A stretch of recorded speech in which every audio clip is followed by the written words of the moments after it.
leemos 1 Tesalonicenses 4:13. Tampoco queremos, hermanos, que ignoréis acerca de los que duermen, para que no os entristezcáis como los otros que no tienen esperanza. La palabra dormir aquí hace referencia a la muerte de un creyente. Porque así como cuando nos despertamos después de dormir, así será nuestra resurrección. En este verso 13 tenemos 3 problemas que esos hermanos en Tesalónica estaban enfrentando y que muchos seres humanos los enfrentan hoy en día. ¿Cuáles eran esos problemas? Ignorancia, dolor y desesperanza. Y Pablo les escribe con respecto a los 3. Alguien con mucha sabiduría dijo: el dolor y la pena miran hacia atrás, la preocupación mira alrededor, pero la fe mira hacia arriba. Lo que Pablo hace es tomar a esta gente que había estado mirando hacia atrás y alrededor y les ayuda a reenfocar su atención. Les hablará del rapto de la iglesia cuando el Señor Jesucristo regrese por los suyos, y les dirá que sus seres amados que duermen, o sea, muertos en Cristo, serán resucitados de entre los muertos, y que quienes estén vivos serán cambiados y transformados en un instante, y que juntos serán arrebatados para encontrarse con el Señor en el aire y estar siempre con el Señor. Quiero que note las palabras con las cuales el apóstol finaliza este capítulo 4, verso 18. Por tanto, alentaos los unos a los otros con estas palabras. Yo no sé de ninguna esperanza más consoladora que el rapto de la iglesia. Habrá, mi amigo, una gloriosa reunión celestial. Si sus padres, hermanos, hermanas, amigos han muerto conociendo y teniendo a Cristo en el corazón, imagínense lo que será reunirse con ellos en el cielo. Y de eso es de lo que estamos hablando, la consolación de su regreso. Hay 3 cosas que oro para que el Espíritu Santo las grabe en su conciencia hoy. 3 verdades inamovibles que deben estar plantadas en su corazón y mente. Primero, usted puede confiar en la certeza de su venida. Esa es la forma en que Pablo responde a la ignorancia, el dolor y la desesperanza de ellos. Note lo que les dice en el verso 14. Porque si creemos que Jesús murió y resucitó, así también traerá Dios con Jesús a los que durmieron en él. Y en los versos 15 y 16 dice: por lo cual os decimos esto en palabras del Señor, que nosotros que vivimos, que habremos quedado hasta la venida del Señor, no precederemos a los que durmieron, porque el Señor mismo con voz de mando descenderá del cielo.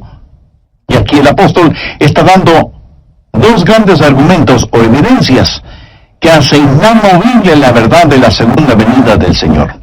Primero, en el verso 14 dice: porque si creemos que Jesús murió y resucitó, así también traerá Dios con Jesús a los que durmieron con él. Eso habla de seguridad. Tenemos confianza en la obra salvadora de Cristo. ¿Cuál es el núcleo del Evangelio? Que Cristo murió por nuestros pecados, fue sepultado y resucitó al tercer día. Eso es el Evangelio. Esa es la forma en que nos salvamos, por la muerte y la resurrección de Jesucristo. Creemos que Jesús literalmente vino a esta tierra, sufrió, murió, fue enterrado y resucitó de entre los muertos. Ese es el Evangelio. Cristo murió por nuestros pecados. Nosotros somos salvos por su gracia, porque Él pagó todo en la cruz. Escuché a un muchachito quien, habiendo recibido a Cristo como su Salvador, pidió ser bautizado. El pastor, para asegurarse que el niño entendía bien todo, le preguntó: hijo, ¿eres realmente salvo? Y el muchacho respondió: sí, pastor, soy salvo. ¿Y cómo sabes que eres salvo? Oh, pues porque yo hice mi parte y Jesús hizo su parte. Esto no sonó bien a los oídos del pastor, porque la salvación es totalmente el trabajo realizado por Jesús. Así que le dijo al niño: ¿me podrías explicar eso de que tú hiciste tu parte y Jesús hizo su parte? Y el niño, con una inocente sonrisa en su rostro, le dijo: claro que sí, pastor. Yo hice el acto de pecar y Él hizo el acto de salvar. Me gusta eso, la increíble teología de los niños. Ahora, ¿cómo sabemos que Jesús regresará? Porque Él ya sufrió y murió por nosotros y fue resucitado de entre los muertos. Escuche, a menos que Él regrese por nosotros, a menos que haya el rapto, el Evangelio es incompleto. Su crucifixión sin su coronación es incompleta. Es como tener noche pero no día. Es como tener frío pero jamás calor. Es como tener oscuridad pero nunca luz. Quiero decir, el Evangelio es incompleto sin la segunda venida del Señor Jesucristo. ¿Cree usted que Jesucristo resucitó? Entonces la resurrección de Él es la muestra, es la prueba de su propia resurrección, mi amigo. En el Antiguo Testamento tenían una ceremonia llamada de las primicias o los primeros frutos. Cuando la cosecha estaba madurando, iban al campo y escogían las más hermosas y cargadas espigas de trigo o de cebada, o lo que fuera. Las ataban en manojos y las llevaban al templo en Jerusalén y las ponían en el altar, primero como agradecimiento a Dios por la cosecha que se aproximaba, y segundo, como una muestra de que toda la cosecha le pertenecía a Dios. Esta era una gran celebración, la fiesta de los primeros frutos, las primicias, lo mejor de la cosecha. Busque 1 Corintios 15, versos 22 y 23. Porque así como en Adán todos mueren, también en Cristo todos serán vivificados. Pero cada uno en su debido orden. Cristo, las primicias. Luego, los que son de Cristo en su venida. ¿Lo ven? Habla de una resurrección, porque la resurrección de Cristo es el primer fruto de la resurrección. ¿Resucitó Cristo literalmente de entre los muertos? Amigo, es mejor que lo crea. Volvió literalmente a salir de la tumba. Es mejor que lo crea. Este es el argumento del apóstol Pablo. Dice que si creemos que Jesús resucitó, lo mismo sucederá con aquellos que duermen en Cristo. O sea, los muertos en Cristo resucitarán tal y como Cristo resucitó. El mismo Señor Jesucristo permitió su propia muerte porque era parte del plan para salvarnos. El Hijo de Dios estuvo muerto y sepultado en una tumba, y Él permitió ser capturado por la muerte a fin de vencer ese cautiverio y encender desde la tumba la llama de la esperanza. Él se levantó de entre los muertos y le quitó el aguijón a la muerte, tomó la corona de la muerte y la rompió, y porque Él es el Salvador vivo y victorioso sobre la muerte, nosotros también viviremos victoriosos sobre la muerte. Amén. Esta es la base histórica y sobrenatural de la segunda venida de Cristo. Yo creo que la segunda venida de Jesús será tan real y literal como fue su primera venida. Y creo que mi resurrección será tan real y literal como fue la de Jesús. La primera seguridad que tenemos es el trabajo salvador de Jesucristo. La segunda seguridad es la sólida palabra del Señor. Mire 1 Tesalonicenses 4:15, por lo cual os decimos esto en palabra del Señor. Sabía que un tercio de toda la Biblia, bien entendido, habla de la segunda venida de Cristo. Tanto el Antiguo como el Nuevo Testamento terminan con la promesa del regreso de Cristo. Una y otra vez, en la palabra de Dios, se nos dice que el Señor Jesucristo vendrá otra vez. Vivimos en una época llena de astrólogos, médiums y adivinos con poderes pseudoproféticos. Y todos ellos son patéticos, son falsos profetas. De vez en cuando, con la ayuda de Satanás, tratan de adivinar algo, pero no pueden hacerlo porque Satanás no sabe absolutamente nada sobre el futuro. Pero la Biblia, la segura palabra de Dios, siempre está en lo correcto. Hay dos cosas que nos dan esa seguridad. Primero, el trabajo salvador de Jesús, y segundo, la firme seguridad de su palabra. Y eso es lo que Pablo está diciendo. Así que primero, podemos confiar en la certidumbre del regreso del Señor, y segundo, podemos descansar en el consuelo de su venida. Pablo dice en el verso 18, por tanto, alentaos los unos a los otros con estas palabras.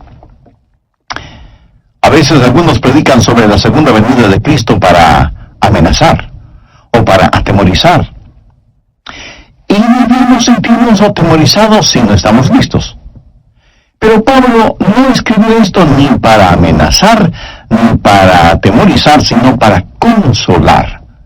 Y lo que el apóstol hace es bosquejar el escenario de lo que va a suceder durante el rapto, cuando el Señor regrese, y hay 4 eventos básicos que son de gran consuelo. Primero, la majestad de su regreso. No tengo que hacer énfasis en que la figura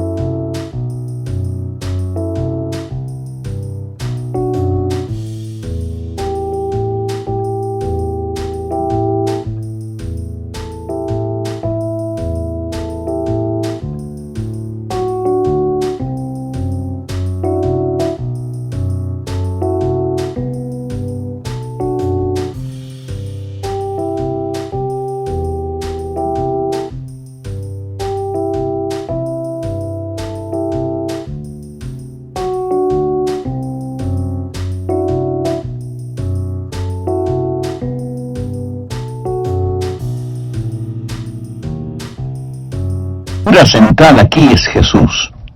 Mire lo que dice el verso 16, porque el Señor mismo descenderá.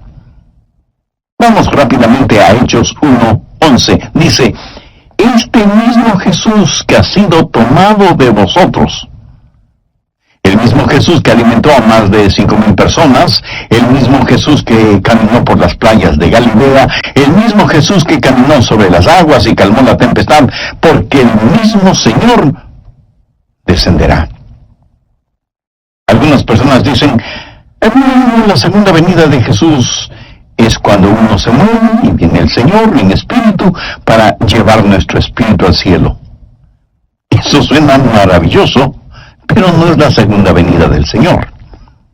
Otros dicen, cuando uno nace de nuevo, la segunda venida del Señor es cuando Él viene a vivir en usted. Eso también suena muy atractivo, pero no es la segunda venida del Señor. La Biblia dice, porque el Señor mismo descenderá del cielo. Hay la majestad de su regreso.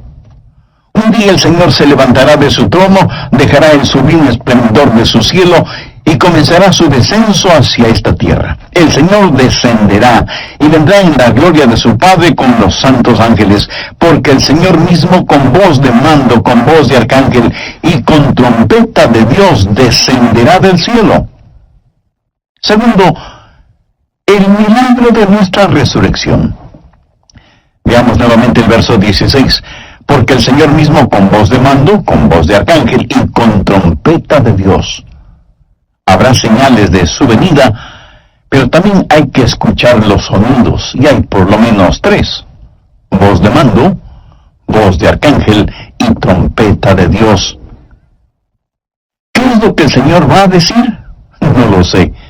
Pero creo que tenemos un atisbo de esto cuando Él dijo, Lázaro, ven fuera. Pienso que cuando Él, con voz de mando, dé la orden, los muertos en Cristo escucharán su voz, la voz del Salvador, que retumbará en los dominios de muerte de Satanás, y el reino de la muerte se derrumbará. A la voz de mando de Jesucristo, el mar entregará a quienes murieron en Él, y los desiertos entregarán a sus muertos, y los campos de batalla en todas partes del mundo entregarán a sus muertos. Cada tumba parecerá un campo arado cuando el Señor regrese y ordene, vengan afuera. Y los muertos resucitarán. Pero hay también la voz de un arcángel. ¿Quién es este arcángel? Yo creo que será Miguel. ¿Por qué se lo menciona aquí? Bien, La Biblia dice que Satanás es el príncipe de la potestad del aire. Satanás es un ángel caído y Miguel es su superior en el organigrama divino. Y Miguel le ordenará a Satanás y sus demonios que dejen libre el camino para los hijos de Dios, los santos, cuando están ascendiendo para encontrarse con el Señor en el aire. Y luego la trompeta sonará. En tiempos antiguos, las trompetas eran muy importantes en Israel y las hacían sonar primordialmente para dos actividades: adoración y batalla. La gran tribulación con todos sus horrores comenzará en esta tierra. Nuestro Señor descenderá con voz de mando, con voz de arcángel y con trompeta de Dios, y se efectuará el milagro de la resurrección. Y si usted me pregunta, Pastor Rogers, ¿cree usted realmente en una resurrección milagrosa? Usted es un hombre educado. ¿Por qué cree en algo que está más allá de nuestro entendimiento? Muy buena pregunta. Ahora escúcheme. El hecho de que me esté escuchando ahora mismo está más allá de su entendimiento. Quiero decir, Dios lo hizo todo de la nada, ¿verdad? Usted en realidad no entiende el nacimiento humano. Si Dios le pudo formar a usted en el mismo vientre de su madre, no puede levantar de la tumba a alguien. Así que no se preocupe. Nuestro Dios, que es el Dios de los milagros, resucitará a los muertos, sea que usted lo crea o no. No debemos olvidar que la metamorfosis que sufre una oruga para volverse mariposa es un hermoso cuadro de la resurrección. Esa oruga, que para muchas personas es repugnante, se alimenta con hojas y vive en un mundo muy limitado, muy pequeño. Un día, algo así como la muerte llega a la vida de la oruga, y ella empieza a envolverse en una especie de mortaja, de ataúd diminuto, en donde se pasa encerrada por un tiempo. Para el mundo exterior, esa oruga está muerta. Pero la verdad es que solo está durmiendo, sin que importe nada de lo que suceda a su alrededor. Un día es el de la resurrección, y ella sale de su diminuto encierro, pero ya no es una oruga, ahora es una gloriosa, hermosa mariposa, brillante como el sol, diáfana como la mañana, y batiendo sus increíblemente decoradas alas, se eleva hacia el azul del cielo. ¿Es la misma criatura? Sí, pero ahora es diferente porque he experimentado una metamorfosis, o sea, un cambio de forma. La Biblia dice en 1 Corintios 15:51, no todos dormiremos, pero todos seremos transformados en un momento, en un abrir y cerrar de ojos. Amigo, antes de terminar este programa, permítame preguntarle, ¿será usted transformado? Para hacerlo, debe tener a Cristo en su corazón. Si aún no ha hecho esa decisión, la puede hacer ahora mismo, orando de la siguiente manera: Señor Jesús, creo que para redimirme y perdonarme tú moriste en el Calvario, y fuiste encerrado, y fuiste a la tumba, pero resucitaste para que yo también pueda resucitar a novedad de vida. ¿Yo voy a ser como Jesús? Pastor, no entiendo eso, ¿me lo puede explicar? No se lo puedo explicar. En verdad nadie puede explicar esto. Es uno de los misterios que le pertenecen a Dios. Lo que sí no es un misterio es que quienes somos hijos e hijas de Dios seremos hechos a la semejanza de Jesucristo. Hay 4 eventos básicos que son de gran consuelo. En el mensaje anterior vimos primero la majestad de su regreso, segundo, el milagro de nuestra resurrección. Hoy continuaremos con tercero, el misterio del rapto. 1 Tesalonicenses 4:17. Luego nosotros, los que vivimos, los que hayamos quedado, seremos arrebatados juntamente con ellos. El apóstol Pablo estaba esperando el regreso de Jesús mientras él vivía. Note la frase: nosotros los que vivimos, los que hayamos quedado. Cuarto, el desafío de su venida. Habrá millones de personas vivas en la tierra cuando Jesús regrese. Los santos serán transformados en un momento, en un abrir y cerrar de ojos, y cuando se oiga la voz de mando, todos los salvos serán cambiados instantáneamente y arrebatados en el aire para encontrarse con el Señor. Esto es lo que conocemos como el rapto. Ahora, la palabra rapto como tal, usted no lo va a encontrar en la Biblia, pero no deje que eso le moleste. La palabra Trinidad tampoco está en la Biblia. Las palabras misiones o soberanía tampoco las encuentra en la Biblia, pero todas estas son doctrinas que se encuentran en la palabra de Dios. Se llama el rapto porque la palabra latina rapto significa agarrar, coger, asir algo con firmeza. Ahora, si a usted no le gusta la palabra rapto, use la palabra arrebato. Una de cuyas acepciones gramaticales es quitar súbitamente algo de alguna parte. En la Biblia se usa esta palabra de muchas formas. Por ejemplo, asir con fuerza. Ellos querían asir a Jesús para tratar de hacerle rey. Y la Biblia dice que lo agarraron con fuerza. Ahora piénselo.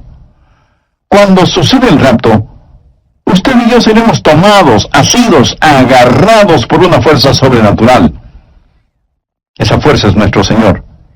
Y ni la fuerza de la gravedad, ni la fuerza de la muerte nos podrán sujetar. Esto me fascina. Significa el tomar una cosa de un lugar y ponerla en otro lugar. El apóstol Pablo dice que él fue arrebatado hasta el tercer cielo. O sea, fue sacado de este espacio terrenal. Eso es lo que el rapto será.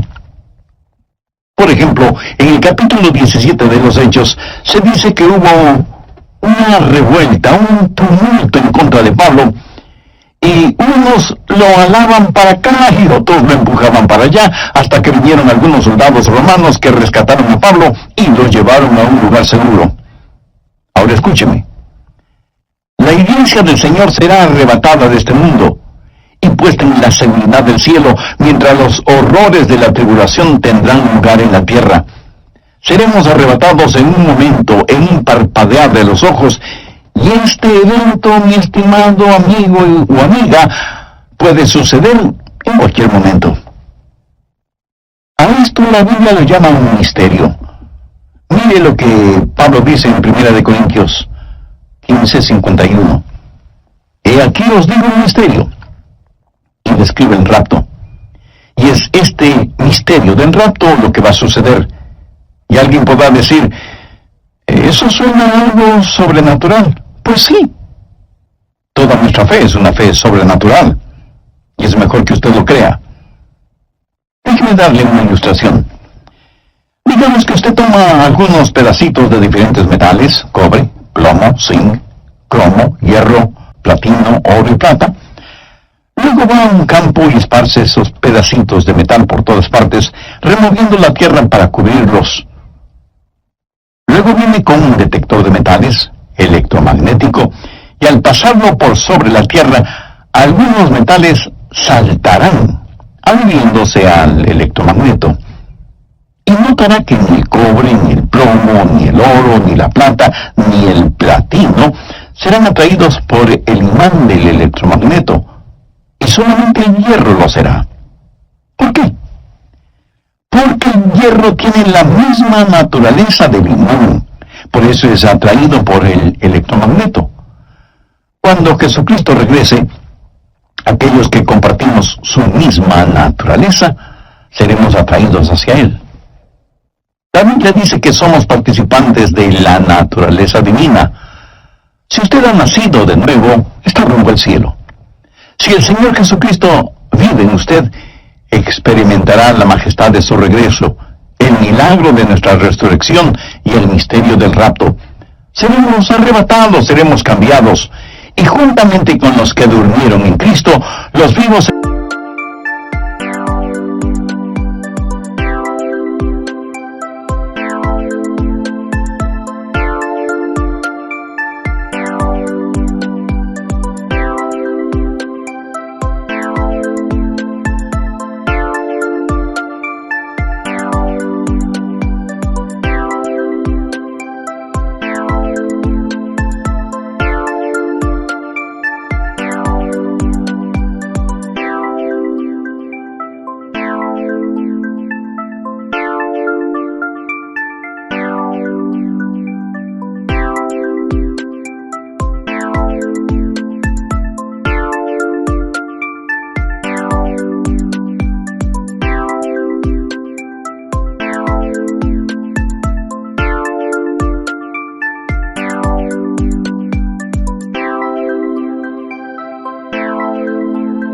serán raptados para encontrarse con el Señor en el aire, y entonces experimentaremos la maravilla de nuestra reunión.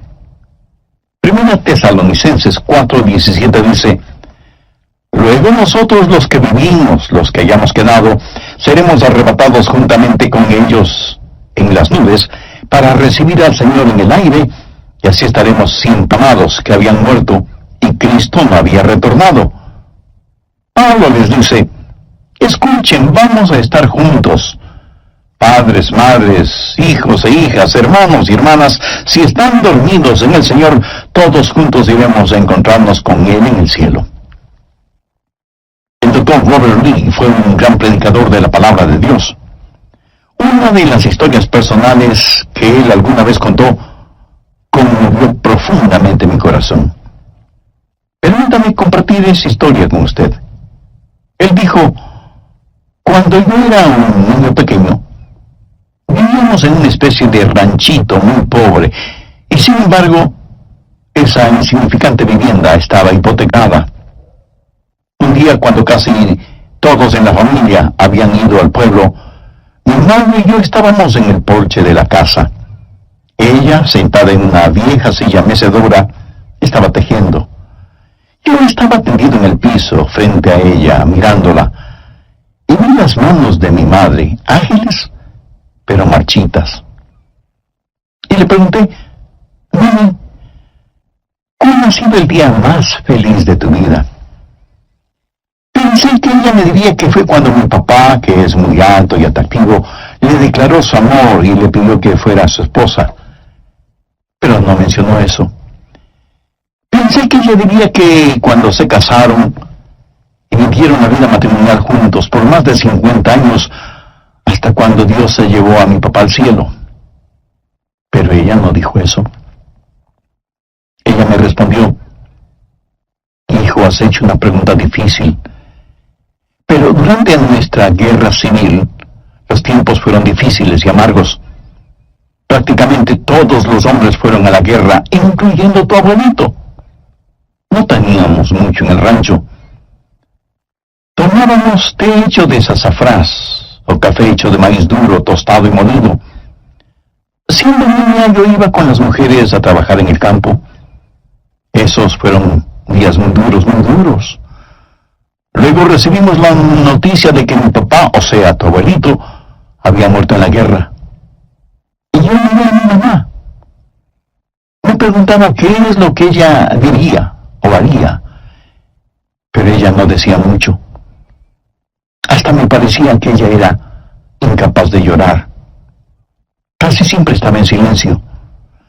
Mi dormitorio quedaba junto al de ella, y durante la noche yo escuchaba a mamá llorar profunda y amargamente. Pero por la mañana, ella hacía desaparecer de su rostro las huellas de su llanto y se dedicaba a sus quehaceres diarios. Un día yo estuve en el porche, como tú estás ahora, junto a mi mamá. Ella tenía en su falda un recipiente lleno de guisantes y los estaba pelando.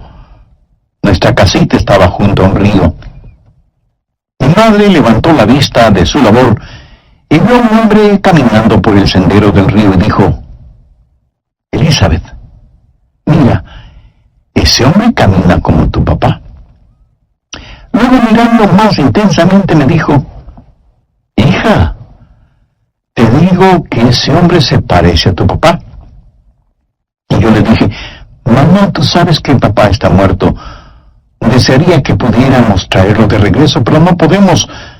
No hay necesidad de que te atormentes así. Pero después de unos segundos, ella dio un salto, tirando los guisantes por todo lado y gritando: ¡es tu papá! ¡Es tu papá! Y levantando la falda de su vestido, atravesó el campo, corrió por el sendero del río y se refugió no en los brazos, sino en el brazo de su esposo. Él había perdido un brazo durante la guerra, y los dos se abrazaron y se besaron intensamente, y rieron y lloraron todo al mismo tiempo. Siendo una niña, corrí tan rápido como mis pequeñas piernas me lo permitían, y abracé a mi papá en las rodillas, y pasé mi mano por la manga vacía de su camisa. el día más feliz de mi vida fue cuando mi papá regresó de la guerra, aunque le faltara un brazo. El doctor Lee terminó esta historia diciendo: el momento más feliz de mi madre es nada comparado con el gozo de ver el rostro de Jesús y tocar sus manos perforadas, que abrieron las puertas de la gracia para que nosotros podamos llegar a las puertas de la gloria.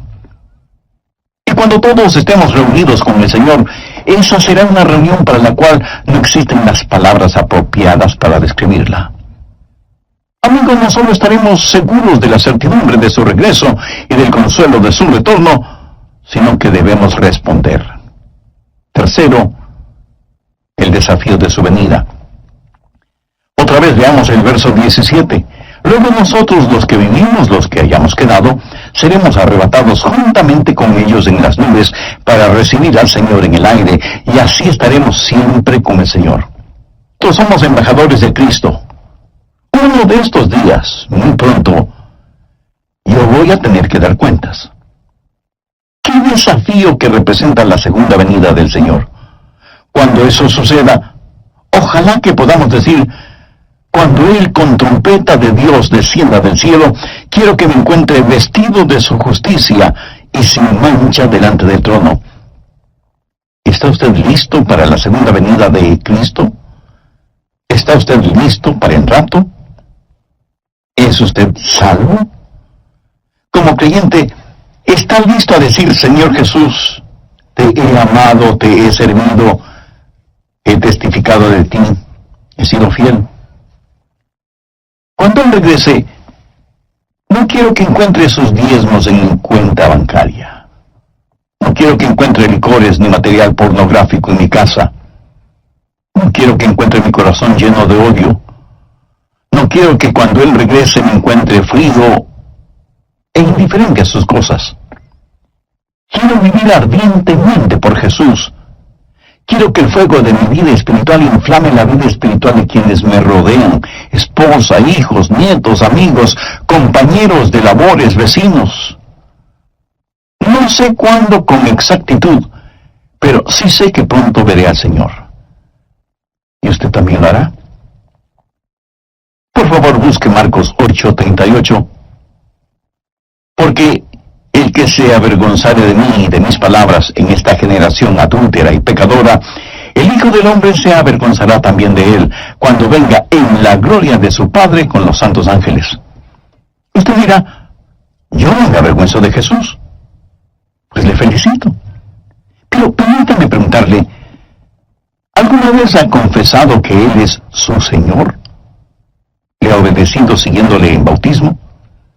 ¿Es usted un miembro activo de una iglesia que predica y practica todo el consejo de Dios? Todas estas son preguntas muy importantes. El apóstol Pablo en Romanos 9:33 dice: y el que creyere en Él no será avergonzado. Y en Lucas capítulo 10, los versos 32 y 33, están registradas las palabras de Jesús: a cualquiera pues que me confiese delante de los hombres, yo también le confesaré delante de mi Padre que está en los cielos. Y a cualquiera que me niegue delante de los hombres, yo también le negaré delante de mi Padre que está en los cielos. Es mi profundo y sincero deseo que, como consecuencia de haber escuchado este programa, de haberme acompañado durante este estudio bíblico, muchos de ustedes puedan confesar a Jesucristo como su Salvador y Señor aquí en la tierra, para que Jesús le reconozca a usted delante del Padre que está en los cielos y pueda ser recibido cuando Cristo venga a la tierra por segunda vez. Si usted es una persona religiosa, aunque sea muy religiosa, recuerde que la religión no salva a nadie, porque la religión es el esfuerzo humano de hacer méritos para recibir el favor de Dios. En Efesios 2, 8 y 9 leemos: porque por gracia sois salvos por medio de la fe, y esto no de vosotros, pues es don de Dios, no por obras, para que nadie se gloríe. Para ser salvo, lo que usted necesita es una relación personal e íntima con el Señor Jesucristo.